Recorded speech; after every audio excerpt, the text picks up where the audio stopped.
Buenos días, soy Eunice Angélica Ramírez Félix, compañera suya de séptimo semestre, y les vengo a contar un poco de la fascinación propia que tengo hacia Japón, donde les estaré hablando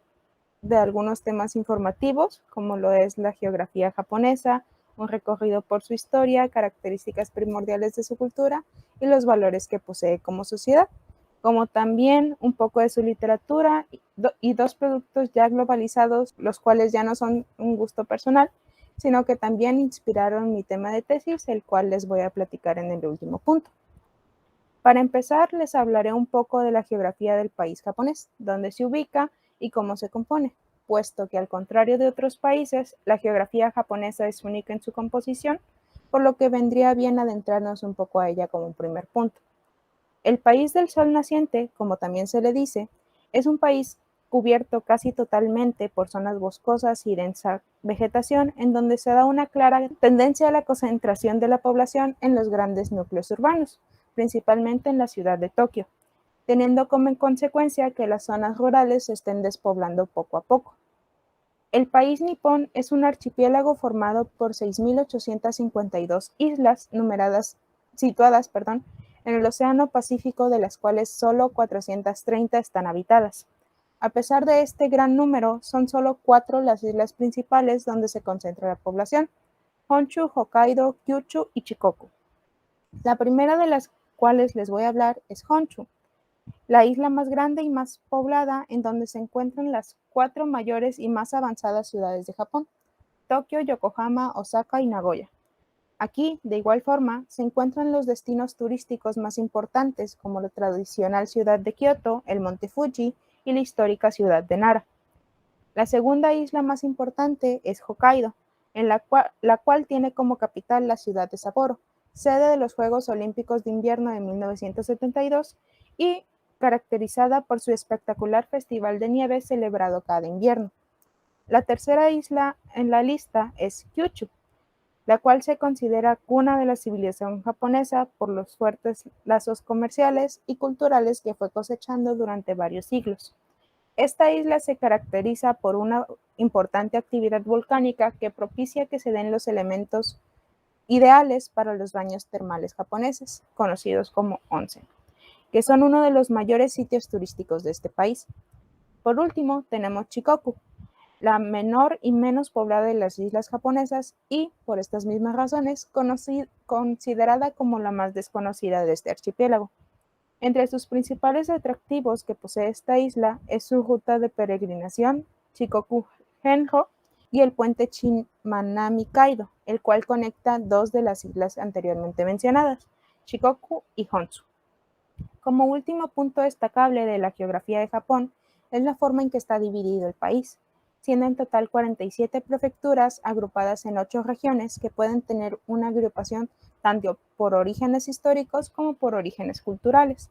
Una de las organizaciones geográficas con las cuales podemos comparar estas prefecturas son las comunidades autónomas españolas, puesto que, al igual que en Europa, Japón maneja estos mini estados con su propia forma de gobierno y sus propias normas que le dan estabilidad a la zona. Habiendo dejado de lado la geografía de un país tan importante como lo es el japonés, abordemos un poco de la historia del mismo, donde daremos un pequeño repaso a través de épocas y periodos específicos que nos ayudarán a entender el porqué del Japón actual. Para entender de lo que vamos a hablar a continuación, hay que tener en cuenta dos situaciones clave. Por un lado, su cercanía con Corea y con China, países que estarán conectados con Japón durante toda su historia, y, por el otro, su aislamiento prolongado durante un periodo de su historia, el cual provocó que su identidad cultural fuera una de las más fuertes e interesantes de todo el mundo. Para empezar, tenemos la época prehistórica de Japón, llamada ya Senshi, que abarca desde los años 13.000 a.C. al 710 después de Cristo. Esta época se divide en 3 periodos: Yomon, Yayoi y Kofun, que está en una diapositiva posterior. En el periodo Yayoi, de 12.700 a 400 a.C., se dan las primeras pruebas de vida que datan del año 13.000 a.C., siendo esto por el descubrimiento de cerámicas de este tiempo que, cabe destacar, se usaban mucho en la vida cotidiana de los pobladores. De igual forma, en este periodo se dio el primer emperador de Japón y el fundador del país del sol naciente, Kinmu Tenno, el cual se dice que fue descendiente de la mismísima Materasu, diosa del sol y creadora de Japón, por lo que nunca se discutió su mandato. Años más tarde, el periodo Yayoi, del 400 a.C. al 300 después de Cristo, se caracterizaría por sus contactos con Corea, ya muy influenciada por China, siendo entonces cuando se incorporó el uso de metales y el desarrollo de las primeras formas de agricultura, teniendo, por consiguiente, el inicio de una vida menos nómada. Añadiendo a esto, se da la existencia de las primeras jerarquías gracias a los vestigios de tumbas, donde podían darse cuenta que, contrario a lo que creíamos que no se iban a molestar en poner tumbas diferentes para cada quien, fue de todo lo contrario, así que no se consideraban todos iguales a pesar de la época. El último periodo de esta época prehistórica, el periodo Kofun, de 300 a 710 después de Cristo, se caracteriza por una adopción de creencias y rituales que ya son comunes entre la población, siendo el culto del sintoísmo el más extendido en este tiempo. De igual forma, se comienza a difundir el uso de la escritura como elemento primordial de la cultura. Se estima que en esta época convivieron cerca de 100 reinos diferentes, siendo el clan Yamato como uno de los más importantes.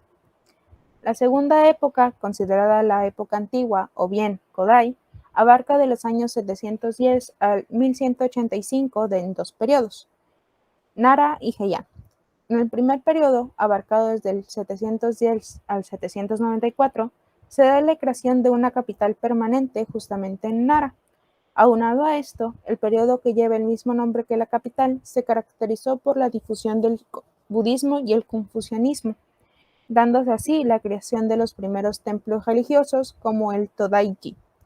Aquí también fue cuando se escribieron grandes obras literarias, que, a pesar del tiempo, han sabido prosperar hasta nuestros días, como el Kojiki, el libro más antiguo que habla de la historia del país. En el periodo Heian, de 794 a 1185, el emperador Kamu cambia la capital del país al Heian-kyo,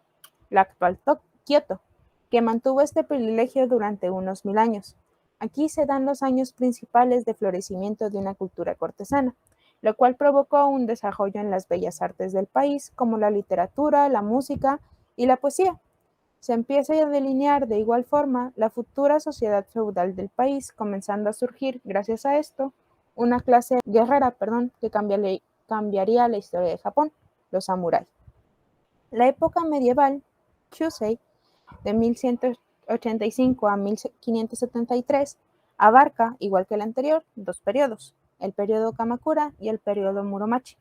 En el primero de ellos, abarcado desde 1185 a 1333, se da la llegada de una figura que modificaría las reglas del juego, el shogun,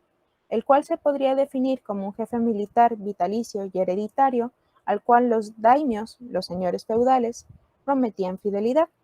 Con la llegada de esta gran autoridad se daría el shogunato, también llamado bakufu, que es un gobierno militar feudal basado en la lealtad entre señores feudales, vasallos y samuráis. Sin embargo, uno de los hechos que pudo haber cambiado el curso de la historia de Japón si no hubiera sido por un tifón fue la invasión por parte del Imperio Mongol, que ya estaba en planes de concretarse. Al final de este periodo, el emperador de este tiempo, Go-Daigo, intentó tener el control total del país, pero fue traicionado por un general que le apoyó hasta ese entonces, Ashikaga Takauji, figura importante en el siguiente periodo, Muromachi, abarcado de 1333 a 1573. Las problemáticas no se acababan, puesto que el emperador Go-Daigo se mudó a Yoshino, aún con el reciente emperador Ashikaga al poder, creando así lo que se recordaría como Dinastía Sur y Dinastía Norte. Pero no todo es color de rosa, puesto que gracias a esto se elevaron los impuestos, haciendo que la gran mayoría de la población no estuviera contenta, teniendo como resultado una guerra civil que dejaría al país sin poder central efectivo y dividido en más de 200 reinos independientes. El periodo Muromachi, como último punto, fue el tiempo en donde más se extendió el budismo zen, desarrollando ceremonias que aún perduran hoy en día. La época moderna temprana, Kinsei, se divide en dos periodos, Azuchi Moyama y el periodo Edo, uno de los más importantes de los cuales se tenga registro. En el primero tenemos la importante figura del daimyo Oda Nobunaga, que pone las bases de la reunificación del país. Sin embargo, sería su sucesor, Toyotomi, quien lograría este suceso a recordarse por sus miras expansionistas. Al contrario, el periodo Edo lo podríamos resumir con dos hechos sumamente importantes: la restauración de la paz y el aislamiento del resto del mundo durante casi 2 siglos. Aquí se establece la ciudad Edo, la actual Tokio, como una nueva capital que en pocos años pasaría de ser un pueblo a una metrópoli en toda regla. El emperador Ieyasu tenía claro que nada bueno se podía sacar del resto del mundo, y que lo mejor era potenciar el aislamiento del país, siendo en 1630 donde este se da de manera definitiva. Algo bueno que se pudo sacar de este periodo fue el nacimiento del teatro kabuki, la figura de las geishas, como también la popularización de los torneos de sumo. No fue hasta 1853 cuando la Armada de los Estados Unidos se plantó frente al puerto de Tokio y amenazó con usar la fuerza si el país no accedía a abrirse al comercio exterior, cosa que hizo que terminara su aislamiento. Pero eso no garantizaba una tranquilidad, puesto que fue en este tiempo donde empezaría un periodo turbulento llamado Bakumatsu, que duraría hasta 1867. La estocada final se daría en este último año, cuando los partidarios del shogun fueron derrotados a manos de los que apoyaron la restauración imperial, dándoles más créditos de los que anteriormente tenían.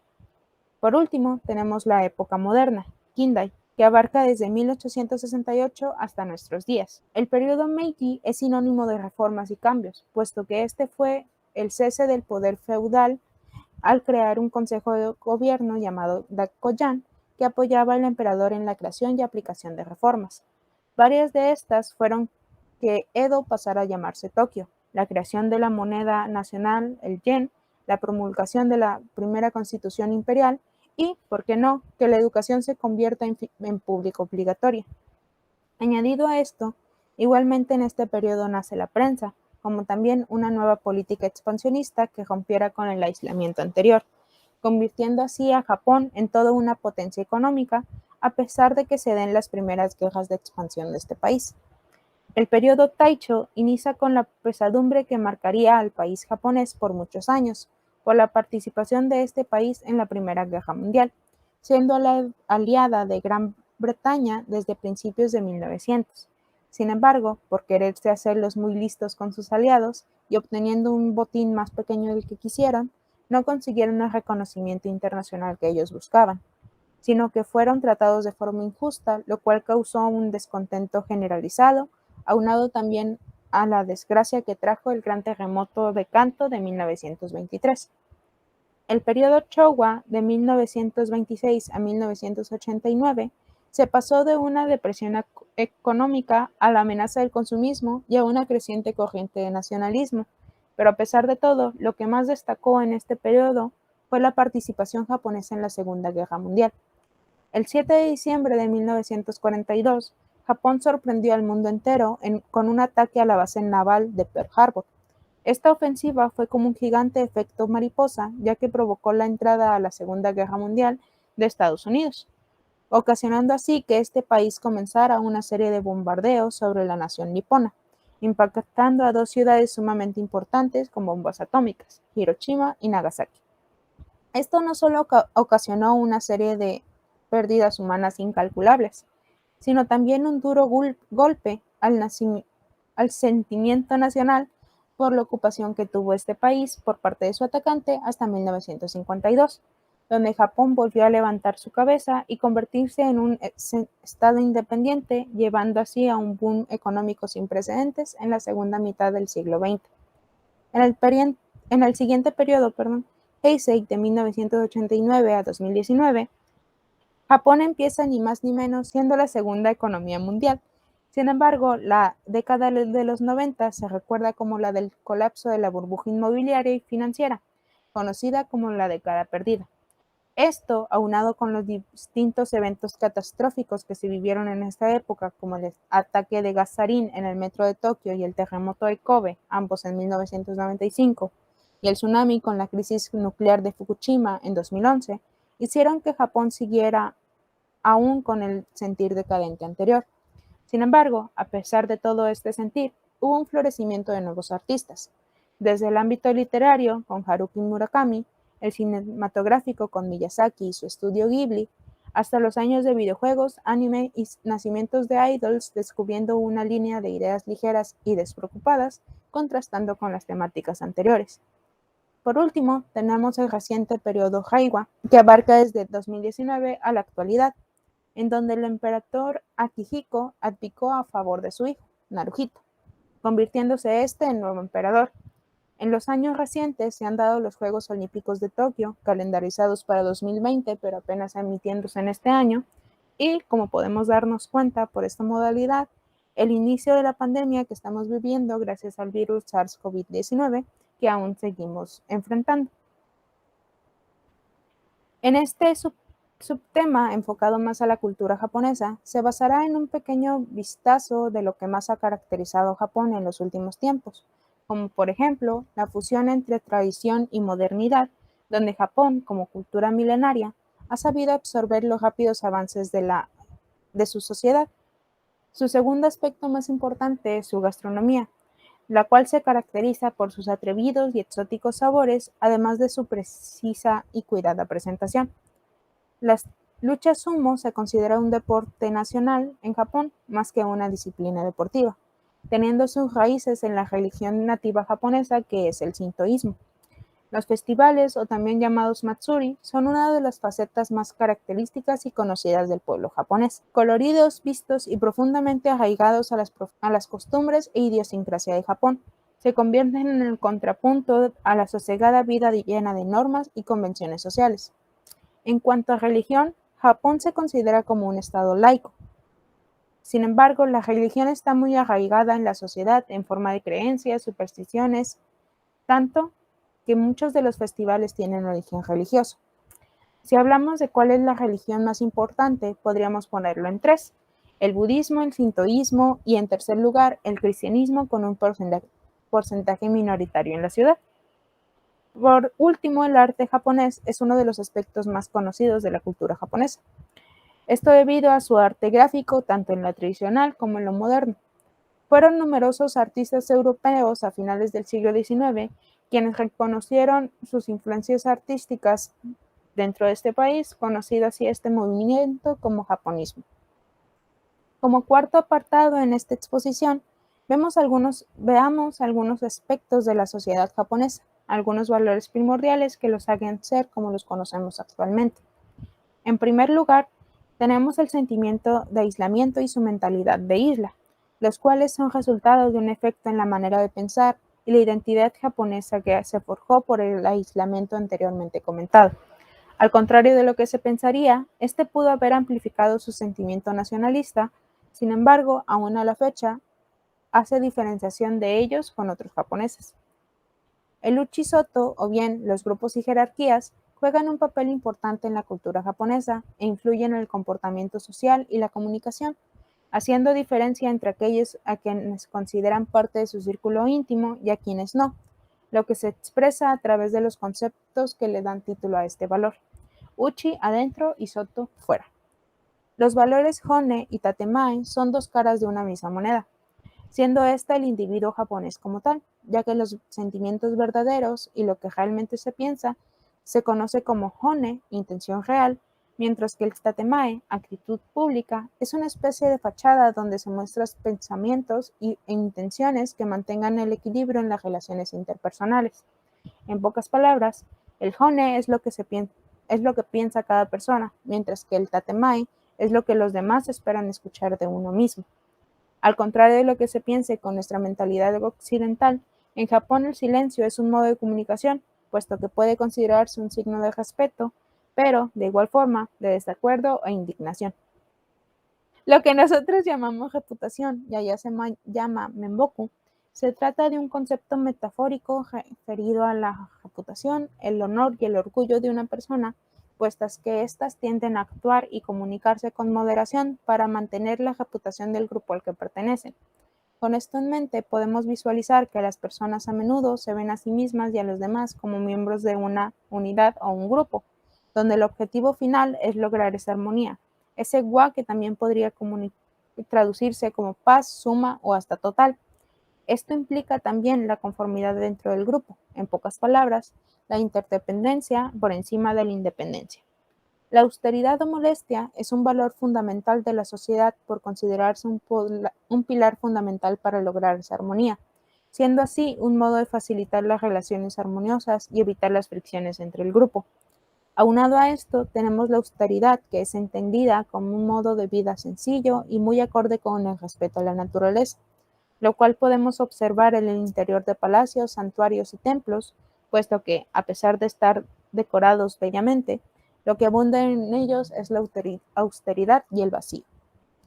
El wabi-sabi, también llamado como transitoriedad de la vida, es la aceptación de que ésta es transitoria, por lo cual se hace con alegría, entendiéndose, de este modo, que el paso del tiempo da sabiduría y un tipo de belleza diferente e imperfecta, lo cual se traduce precisamente el término como la belleza de la imperfección. Los japoneses valoran la naturaleza y sus manifestaciones de un modo respetuoso y agradecido. Por lo tanto, entienden que pescar, cazar y aprovechar otros productos naturales forma parte del respeto hacia esta naturaleza. Por eso el término itadakimasu, a la hora de comer, el cual significa aprovechar todo lo que la naturaleza nos ofrece sin malgastarlo. El omotenashi, simplemente traducido como hospitalidad, aunque esté equivocado, se refiere a la extrema cortesía que tienen los japoneses para conseguir que la otra persona se sienta a gusto y llegar así a la armonía a la que antes habíamos hablado. El giri, traducido como obligación social, expresa el deber de los japoneses de mostrar gratitud a los demás cuando sienten que están en deuda con ellos. Y por último, tenemos el pragmatismo y rechazo a la incertidumbre. A los japoneses no les gusta lo imprevisible, se sienten más cómodos con la coherencia y la previsibilidad, por lo que crean reglas y convenciones sociales que ayuden a reducir la ambigüedad en diversas situaciones a las que afronten tanto ellos como los turistas que los vayan a visitar. Acercándonos cada vez más al final de esta extensa exposición, ahora hablaremos de la literatura japonesa, haciendo un repaso por ella y por sus principales características y épocas. En primer lugar, un resumen básico. La literatura japonesa abarca cerca de 2 milenios, siendo en el periodo Heian el máximo apogeo de esta,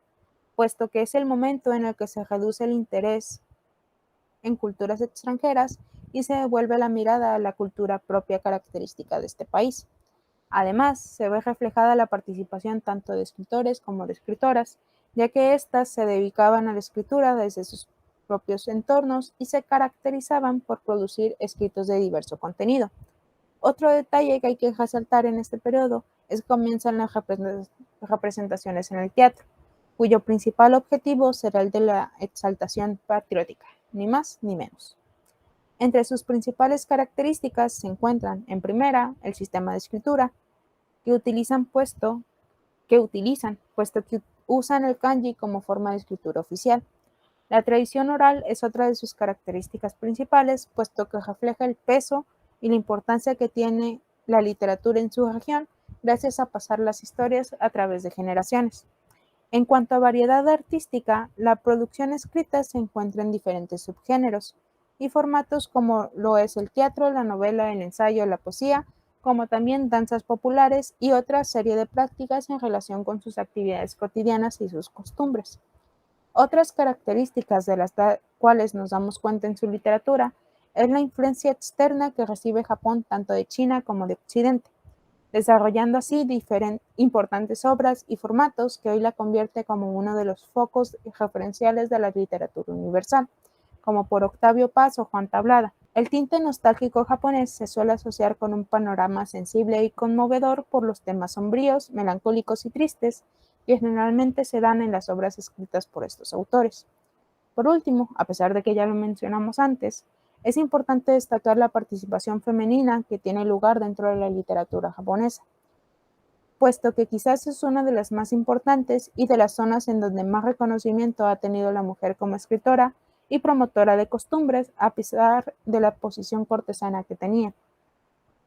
Si hablamos de la historia japonesa en este país, podemos dividirla en 3 grandes etapas: la clásica, moderna y contemporánea. En la primera se da la creación de los kanas en el siglo IX, permitiendo esto crear un género más propio de expresión y así dando paso a la literatura vernácula, siendo algunas obras Genji Monogatari, la historia de Genji, como también la descripción de eventos bélicos de la era de los samuráis, como Gunki Monogatari, la historia de guerra, o Heike Monogatari, la historia de Heike. En la segunda etapa, considerada moderna, vemos que la literatura ya está más influenciada por la literatura universal, con tramas más relacionadas en la realidad, alcanzando la cúspide narrativa con el autor Natsume Soseki, con sus obras Bochan o Soy un gato, de donde vinieron otros autores importantes que hasta la fecha han dado de qué hablar, como Ryunosuke Akutagawa u Osamu Dazai.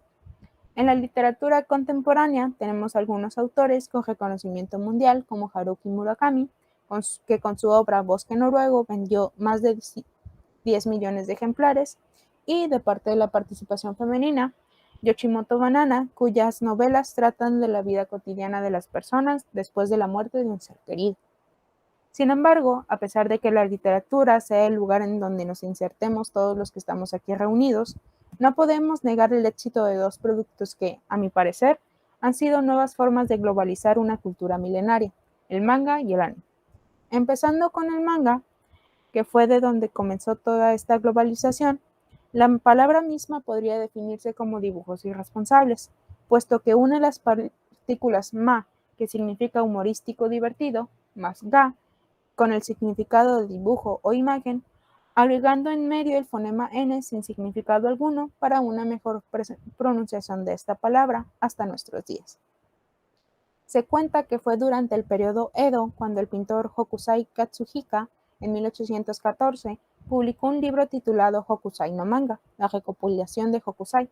el cual se trataba de un compendio de ilustraciones del autor que representaban situaciones de la vida cotidiana, escenas históricas y mitológicas, acompañadas de comentarios y explicaciones. Sin embargo, no fue hasta el siglo XX, donde la presentación del manga como la conocemos, con bocadillos y viñetas, vendría de la tira cómica Bringing of Father, obra de George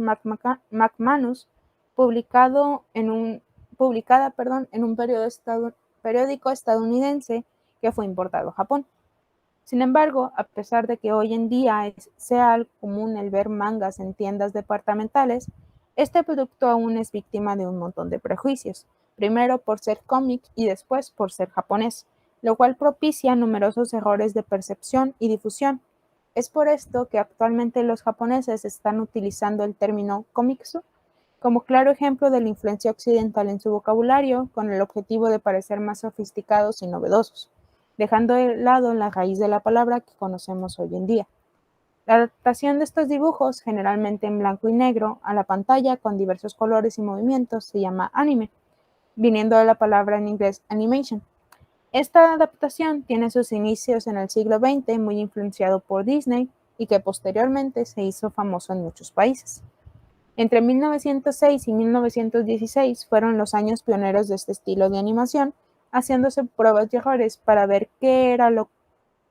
que más pegaba de algún modo en la sociedad japonesa, pero no fue hasta después de la Segunda Guerra Mundial, cuando comenzaba el levantamiento de la economía, donde había la necesidad de crear un medio de entretenimiento para que la población pudiera superar los daños surgidos después de la guerra. Entre los principales representantes de este género se encuentran Osamu Tezuka, mangaka y productor de su obra Astro Boy, que tuvo mucho éxito en los años 60, cuando la temática de robots estaba en boca de todos,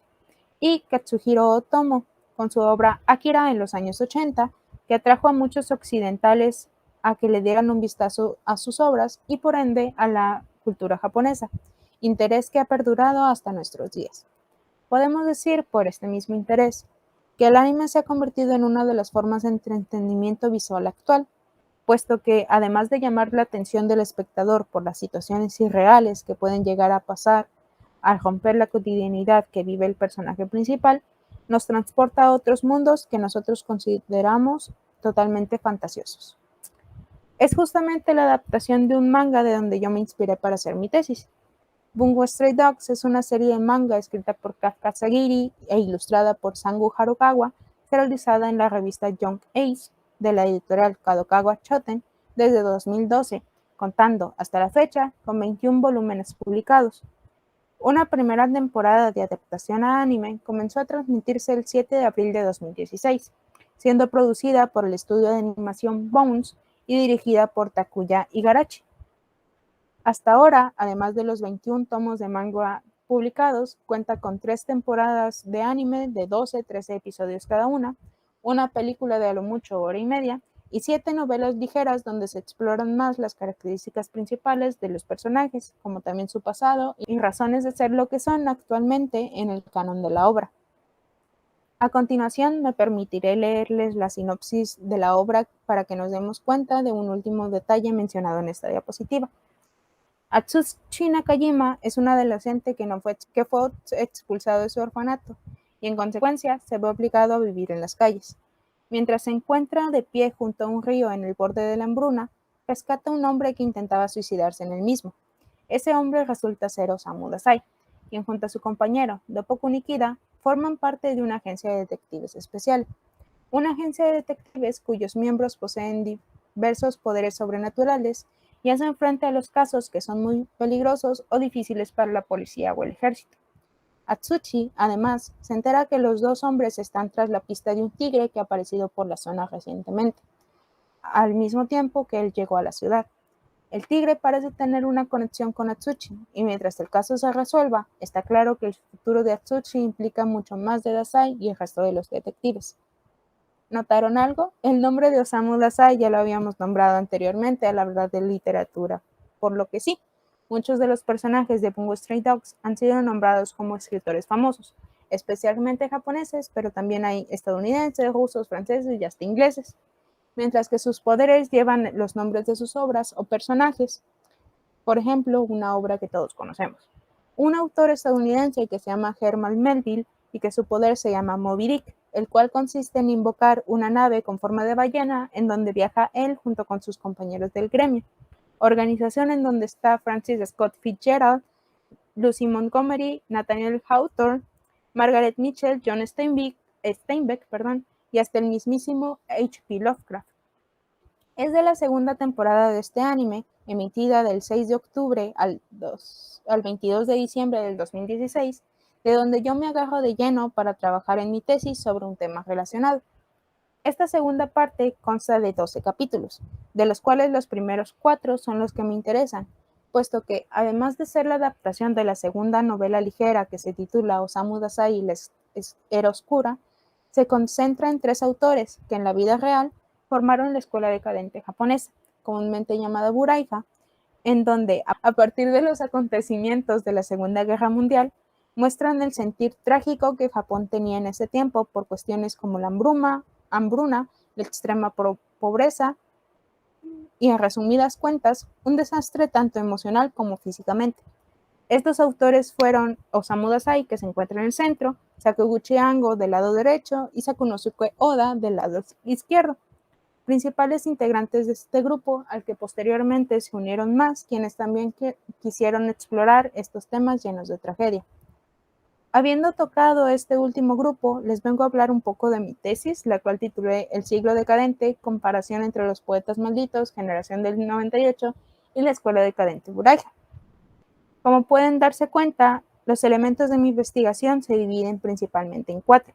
Por un lado tenemos la decadencia, la cual no hay que confundir con el decadentismo al enfocarse a un grupo literario donde se encontraban algunos autores franceses. En segundo lugar, tenemos a los poetas malditos, grupo literario nombrado así por Paul Verlaine en su ensayo Los poetas malditos, en donde incluía a Arthur Rimbaud, Stéphane Mallarmé y otros. En la generación del 98, ubicada principalmente en España a principios del siglo XX, me concentraré en los dos autores más importantes, Antonio Machado y Miguel de Unamuno, teniendo como base el libro ensayístico Literatura Española del siglo XX de Pedro Salinas. Y para analizar la decadencia en sus obras, me basaré en la novela de Unamuno titulada Niebla y una obra poética de Machado. Por último, en Buraiha, estaré tocando a los máximos representantes de este grupo y de los cuales hay más información, que son Osamu Dazai y Sakaguchi Ango, teniendo como base el ensayo de este último, la tesis decadente. En resumen, Mi investigación se apegará a un estudio comparativo utilizando la teoría literaria, literatura comparada, en donde trataré de encontrar el valor decadente en algunas obras de estos tres grupos. Algo que quiero dejar en claro es la importancia de los diferentes contextos históricos que rodean en estos grupos, puesto que, si observamos con detenimiento, dos de ellos, los poetas malditos y la generación del 98, se desarrollan a principios del siglo XX, mientras que el grupo Buraija es a mediados, tras la Segunda Guerra Mundial, por lo cual podemos observar las repercusiones que tienen los cambios políticos e históricos de cada uno de los países en los que viven estas personas, luchando por los verdaderos intereses que los rodean sin tratar de afectar tanto a una sociedad llena de miseria con la que se caracterizaban. Algo que hay que destacar en estos contextos históricos es la influencia de Estados Unidos, que participó en cada uno de los hechos que hicieron que estos grupos se propiciaran y se preocuparan por mostrar en su literatura toda la miseria que estaban viviendo. Por un lado, intervino en la puesta en escena de la Segunda República Francesa, de donde surgieron los poetas malditos. Fueron los que les quitaron sus últimas colonias a España, haciendo que la generación del 98 mostrara su molestia a través de sus obras. Y, por último, fueron los que mandaron las bombas atómicas a Japón, especialmente en Hiroshima y Nagasaki, como vimos anteriormente en el apartado histórico, lo cual ocasionó los acontecimientos de pérdida de identidad y decadencia que el grupo Muraija manifestaría en sus textos. Con esto en mente, haré una comparación de las principales obras literarias de Verlaine, Machado y Sakaguchi, los mayores exponentes de estos tres grupos, para poder llevar a cabo una mejor demostración de la decadencia ya no solo en sus textos, sino también en la vida real, puesto que la literatura es un medio de exposición, como bien podemos observar con los distintos autores, donde se llegan a plasmar sentimientos y esperanzas que pocas veces son cumplidas, pero que, hey, no se pierde nada con intentar, capaz sí se puede cambiar el mundo a través de ello. Para concluir, por fin, me gustaría darles un mensaje de ánimo y decirles que sorprendentemente, y como donde pudieron ver hace algunos momentos donde empecé a hablar de anime,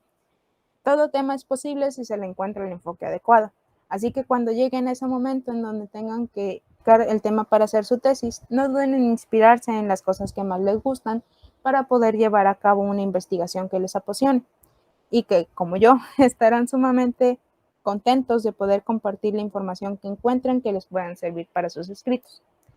Y bueno, eso es todo. Muchas gracias por su atención y ya. Y aquí se acaba mi presentación.